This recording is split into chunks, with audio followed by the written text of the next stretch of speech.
Higher housing costs force more pet owners to surrender their dogs. Lisa Spillman can't imagine life without her dog, an 8-year-old chihuahua mix named Rosebud. But she says her household expenses were getting tough to handle. Everything: rent, groceries, dog food, it's all going really high, Spillman, 52, told CNBC. And she's not alone. According to a new survey conducted by pet care site Rover, the majority of pet parents say they are spending more on their animals than they were 6 months ago. More than 90% of pet parents in the US say they have noticed an increase in pet-related costs due to inflation, up from 71% who said the same in January, according to the survey. To stay up to date with latest top stories, make sure to subscribe to this YouTube channel by clicking the button above this video. Rover also found that to adjust for increasing prices, pet parents are trading down on things like food, treats and accessories for their dogs. In some cases, owners have been forced to say goodbye to their furry best friends. Spillman, who lives in Tucson, was forced to move after rent skyrocketed nearly 40%. Her only option was a place that wouldn't take dogs. Losing my baby,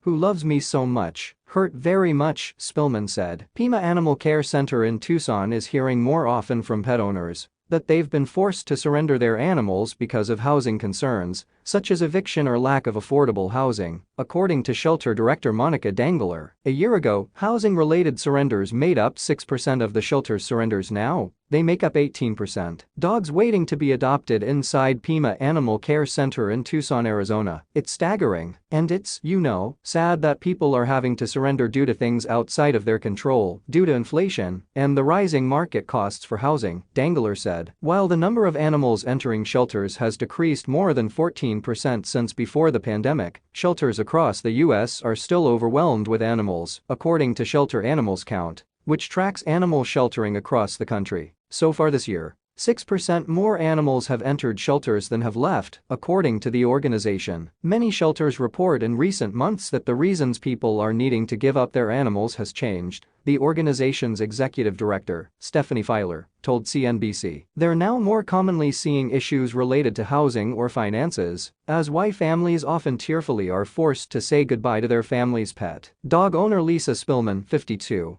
hugs her 8-year-old dog, Rosebud. In Kansas City, Missouri, KC Pet Project expects to take in a historic number of pets this year, 15,000, compared with roughly 10,000 on average in recent years, according to Chief Communications Officer Tori Fugate. We need the community to help us get through this through adoptions, fostering and just helping us save lives, Fugate said. I highly encourage you to reach out and get involved with your local shelter. So far in 2022, 40% of the dogs that have come into the shelter have been relinquished by their owners as a result of housing or financial constraints. Families don't want to give up their pets, but they are coming to us as a last resort because they have no other options, Fugate said. Exterior of KC Pet Project in Kansas City, Missouri. A few months ago, Veronica Gorola had to say goodbye her 2 miniature schnauzers, Oreo and Cookie. It came to where I had to choose, my kids, over our pets, Gorola told CNBC. Having a mortgage to pay, all of that stuff, it adds up. And it seems like everything is going up except for,